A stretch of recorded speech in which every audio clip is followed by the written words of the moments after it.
Doctor Sarvepalli Radhakrishnan Bharat के पहले उपराष्ट्रपति और दूसरे राष्ट्रपति रहे। वे भारतीय संस्कृति के संवाहक, प्रख्यात शिक्षाविद, महान दार्शनिक और एक आस्थावान हिंदू विचारक थे। उनके इन्हीं गुणों के कारण सन 1954 में भारत सरकार ने उन्हें सर्वोच्च सम्मान भारत रत्न से अलंकृत किया था। उनका जन्मदिन 5 सितंबर भारत में शिक्षक दिवस के रूप में मनाया जाता है। डॉक्टर राधाकृष्णन का जन्म तमिलनाडु के तिरुतनी ग्राम में 5 सितंबर 1888 को हुआ था, जो तत्कालीन मद्रास से लगभग 64 किलोमीटर की दूरी पर स्थित है। जिस परिवार में उन्होंने जन्म लिया वो एक ब्राह्मण परिवार था। उनका जन्म स्थान भी एक पवित्र तीर्थ स्थल के रूप में विख्यात रहा है। डॉक्टर राधाकृष्णन के पूर्वज पहले कभी सर्वपल्ली नामक ग्राम में रहते थे और 18वीं शताब्दी के मध्य में वे तिरुतनी ग्राम की ओर स्थानांतरित हो गए। लेकिन उनके पूर्वज चाहते थे कि उनके नाम के साथ उनके जन्म स्थान का नाम भी जुड़ा रहे। इसी कारण उनके परिजन अपने नाम के पहले सर्वपल्ली लगाने लगे। डॉक्टर राधाकृष्णन एक गरीब किंतु विद्वान ब्राह्मण की संतान थे। उनके पिता का नाम सर्वपल्ली वीरास्वामी और माता का नाम सीताम्मा था। उनके पिता राजस्व विभाग में काम करते थे। उन पर बहुत बड़े परिवार के भरण पोषण का दायित्व था। वीरास्वामी के 5 पुत्र और एक पुत्री थी और राधाकृष्णन इन सभी संतानों में दूसरे स्थान पर थे। उनके पिता काफी कठिनाइयों के साथ परिवार का निर्वहन कर रहे थे। इसी कारण बालक राधाकृष्णन को बचपन में कोई विशेष सुख प्राप्त नहीं हुआ। डॉक्टर राधाकृष्णन का बचपन तिरुतनी एवं तिरुपति जैसे धार्मिक स्थलों पर व्यतीत हुआ। उन्होंने प्रथम 8 वर्ष तिरुतनी में ही गुजारे। हालांकि उनके पिता पुराने विचारों के थे और उनमें धार्मिक भावनाएं भी थीं। इसके बावजूद उन्होंने राधाकृष्णन को क्रिश्चियन मिशनरी संस्था लुथरन मिशन स्कूल तिरुपति में 1896 से 1900 के बीच पढ़ने के लिए भेजा। फिर अगले 4 वर्ष यानी 1900 से 1904 की उनकी शिक्षा वेल्लूर में हुई। इसके बाद उन्होंने मद्रास क्रिश्चियन कॉलेज से शिक्षा प्राप्त की। वे बचपन से ही एक मेधावी छात्र थे। इन 12 वर्षों के अध्ययन काल में राधाकृष्णन ने बाइबल के महत्वपूर्ण अंश भी याद कर लिए। इसके लिए उन्हें विशिष्ट योग्यता का सम्मान प्रदान किया गया। इस उम्र में उन्होंने वीर सावरकर और स्वामी विवेकानंद का भी अध्ययन किया। उन्होंने 1902 में मैट्रिक स्तर की परीक्षा उत्तीर्ण की और उन्हें छात्रवृत्ति भी प्राप्त हुई। इसके बाद उन्होंने 1904 में कला संकाय परीक्षा प्रथम श्रेणी में उत्तीर्ण की। उन्हें मनोविज्ञान, इतिहास और गणित विषय में विशेष योग्यता की टिप्पणी भी उच्च प्राप्तांकों के कारण मिली। इसके अलावा क्रिश्चियन कॉलेज मद्रास ने उन्हें छात्रवृत्ति भी दी। दर्शन शास्त्र में MA करने के पश्चात 1916 में वे मद्रास रेजिडेंसी कॉलेज में सहायक प्राध्यापक नियुक्त हुए।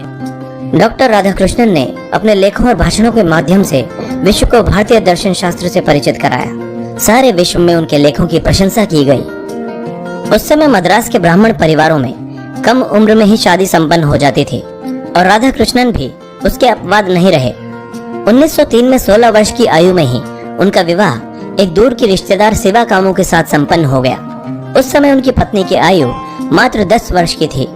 इसी कारण 3 वर्ष बाद ही उनकी पत्नी ने उनके साथ रहना शुरू किया। हालांकि उनकी पत्नी शिवा कामू ने परंपरागत रूप से शिक्षा प्राप्त नहीं की थी, लेकिन उनका तेलुगु भाषा पर अच्छा अधिकार था। वे अंग्रेजी भाषा भी लिख पढ़ सकती थीं। 1908 में राधाकृष्णन दंपत्ति को संतान के रूप में पुत्री की प्राप्ति हुई। डॉक्टर राधाकृष्णन ने 1908 में ही कला स्नातक की उपाधि प्रथम श्रेणी में प्राप्त की और दर्शन शास्त्र में विशिष्ट योग्यता प्राप्त की। उच्च अध्ययन के दौरान वे अपनी निजी आमदनी के लिए बच्चों को ट्यूशन पढ़ाने का काम किया करते थे। 1908 में उन्होंने MA की उपाधि प्राप्त करने के लिए एक शोध भी लिखा। इस समय उनकी आयु मात्र 20 वर्ष की थी। जल्दी ही उन्होंने वेदों और उपनिषदों का भी गहन अध्ययन कर लिया। इसके अतिरिक्त उन्होंने हिंदी और संस्कृत भाषा का भी रुचिपूर्वक अध्ययन किया। शिक्षा का प्रभाव जहाँ प्रत्येक व्यक्ति पर निश्चित रूप से पड़ता है, वहीं शैक्षिक संस्थान की गुणवत्ता भी अपना प्रभाव छोड़ती है। क्रिश्चियन संस्थाओं द्वारा उस समय पश्चिमी जीवन मूल्यों को विद्यार्थियों के भीतर काफी गहराई तक स्थापित किया जाता था। यही कारण है कि क्रिश्चियन संस्थाओं में अध्ययन करते हुए राधाकृष्णन के जीवन में उच्च गुण समाहित हो गए। लेकिन उनमें एक अन्य परिवर्तन भी आया, जो कि क्रिश्चियन संस्थाओं के कारण ही था। कुछ लोग हिंदुत्ववादी विचारों को नीची नजरों से देखते थे और उनकी आलोचना भी करते थे। उनकी आलोचनाओं को डॉक्टर राधाकृष्णन ने चुनौती की तरह लिया और हिंदू शास्त्रों का गहरा अध्ययन करना प्रारंभ कर दिया। दरअसल डॉक्टर राधाकृष्णन ये जानना चाहते थे कि वस्तुतः किस संस्कृति के विचारों में चेतनता है और किस संस्कृति के विचारों में जड़ता है।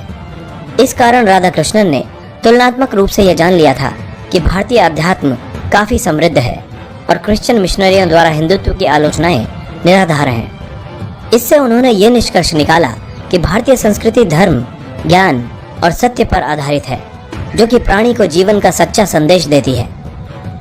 डॉक्टर राधाकृष्णन समूचे विश्व को एक विद्यालय मानते थे। उनका मानना था कि शिक्षा के द्वारा ही मानव मस्तिष्क का सदुपयोग किया जा सकता है, अतः विश्व को एक ही इकाई मानकर शिक्षा का प्रबंधन करना चाहिए। ब्रिटेन के एडिनबरा विश्वविद्यालय में दिए अपने भाषण में डॉक्टर सर्वपल्ली राधाकृष्णन ने कहा था, मानव को एक होना चाहिए। मानव इतिहास का संपूर्ण लक्ष्य मानव जाति की मुक्ति तभी संभव है जब देशों की नीतियों का आधार पूरे विश्व में शांति की स्थापना का प्रयत्न हो। डॉक्टर राधाकृष्णन अपनी बुद्धि से परिपूर्ण व्याख्याओं, आनंददायी अभिव्यक्तियों और हल्की गुदगुदाने वाली कहानियों से छात्रों को मंत्र मुग्ध कर देते थे। उच्च नैतिक मूल्यों को अपने आचरण में उतारने की प्रेरणा वे अपने छात्रों को भी देते थे। वे जिस भी विषय को पढ़ाते थे, पहले स्वयं उसका गहन अध्ययन किया करते थे। दर्शन जैसे गंभीर विषय को भी वे अपनी शैली से सरल, रोचक और प्रिय बना देते थे। 1909 में 21 वर्ष की उम्र में डॉक्टर राधाकृष्णन ने मद्रास प्रेसिडेंसी कॉलेज में जूनियर लेक्चरर के तौर पर दर्शन शास्त्र पढ़ाना प्रारंभ किया। यहाँ उन्होंने 7 वर्ष तक न केवल अध्यापन किया, बल्कि स्वयं भी भारतीय दर्शन और भारतीय धर्म का गहराई से अध्ययन किया। इस समय उनका वेतन मात्र 37 रुपए था। 1912 में डॉक्टर सर्वपल्ली राधाकृष्णन की मनोविज्ञान के आवश्यक तत्व शीर्षक से एक लघु पुस्तिका भी प्रकाशित हुई, जो कक्षा में दिए गए व्याख्यानों का संग्रह था। इस पुस्तिका के द्वारा उनकी यह योग्यता प्रमाणित हुई कि प्रत्येक पद की व्याख्या करने के लिए उनके पास शब्दों का अतुल्य भंडार तो है ही, उनकी स्मरण शक्ति भी अत्यंत विलक्षण है। जब डॉक्टर राधाकृष्णन यूरोप व अमेरिका प्रवास से पुनः भारत लौटे तो यहाँ के विभिन्न विश्वविद्यालयों ने उन्हें मानद उपाधियां प्रदान कर उनकी विद्वत्ता का सम्मान किया। 1928 की सर्दियों में इनकी प्रथम मुलाकात पंडित जवाहरलाल नेहरू से उस समय हुई जब वे कांग्रेस पार्टी के वार्षिक अधिवेशन में सम्मिलित होने के लिए कलकत्ता आए हुए थे। हालांकि सर्वपल्ली राधाकृष्णन भारतीय शैक्षिक सेवा के सदस्य होने के नाते किसी भी राजनीतिक संस्करण में हिस्सेदारी नहीं ले सकते थे, लेकिन फिर भी उन्होंने इस नियम की कोई परवाह नहीं की और भाषण दिया। 1929 में इन्हें लेक्चर देने के लिए मैनचेस्टर यूनिवर्सिटी द्वारा आमंत्रित किया गया। इन्होंने मैनचेस्टर व लंदन में कई लेक्चर दिए। इनकी शिक्षा संबंधी उपलब्धियों के दायरे में कई संस्थानिक सेवा कार्यों को देखा जा सकता है। जैसे ये सन 1931 से 36 तक आंध्र विश्वविद्यालय के वाइस चांसलर रहे। ऑक्सफोर्ड विश्वविद्यालय में 1936 से 1952 तक प्राध्यापक रहे। कलकत्ता विश्वविद्यालय के अंतर्गत आने वाले जॉर्ज पंचम कॉलेज के प्रोफेसर के रूप में 1937 से 1941 तक कार्य किया। सन 1939 से 1948 तक काशी हिंदू विश्वविद्यालय के चांसलर रहे। 1953 से 1962 तक दिल्ली विश्वविद्यालय के चांसलर रहे। 1946 में यूनेस्को में भारतीय प्रतिनिधि के रूप में अपनी उपस्थिति दर्ज कराई। 1952 में सोवियत संघ के आने के बाद डॉक्टर राधाकृष्णन उपराष्ट्रपति निर्वाचित किए गए।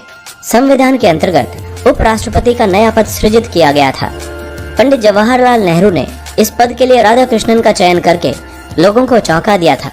सभी को आश्चर्य था कि इस पद के लिए कांग्रेस पार्टी के किसी राजनीतिज्ञ का चुनाव क्यों नहीं किया गया। उपराष्ट्रपति के रूप में राधाकृष्णन ने राज्यसभा में अध्यक्ष का पदभार भी संभाला। हमारे देश के दूसरे राष्ट्रपति डॉक्टर सर्वपल्ली राधाकृष्णन के जन्मदिन 5 सितंबर को प्रतिवर्ष शिक्षक दिवस के रूप में मनाया जाता है। इस दिन समस्त देश में भारत सरकार द्वारा श्रेष्ठ शिक्षकों को पुरस्कार भी प्रदान किया जाता है। हालांकि उन्हें 1931 में ब्रिटिश सरकार द्वारा सर की उपाधि दी गई, लेकिन स्वतंत्रता प्राप्ति के पश्चात उसका औचित्य डॉक्टर राधाकृष्णन के लिए समाप्त हो चुका था।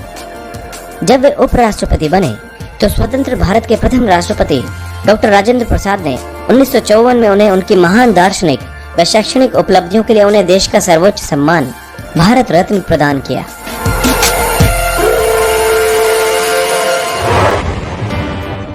दोस्तों, इसी तरह की इंटरेस्टिंग और इन्फॉर्मेटिव वीडियोस देखने के लिए